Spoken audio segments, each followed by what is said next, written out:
Dissenting Opinion, Dred Scott v. Sanford, 1857. This text is an excerpt of the key part of the statement of the two justices who disagreed with the Supreme Court's ruling in the case.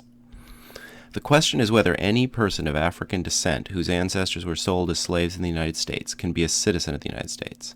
If any such person can be a citizen, this plaintiff has the right to the judgment of the court that he is so, for no cause is shown by the plea why he is not so, except his descent and the slavery of his ancestors.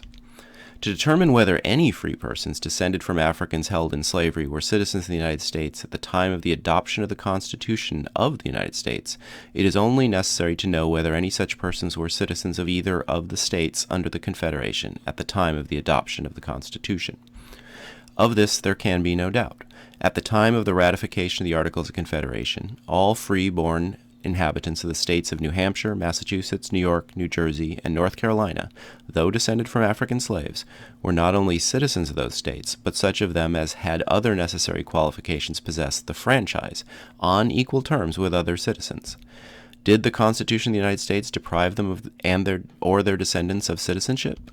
That Constitution was ordained and established by the people of the United States through the action, in each state, or those persons who were qualified by its laws to act thereon in behalf of themselves and all other citizens of that state.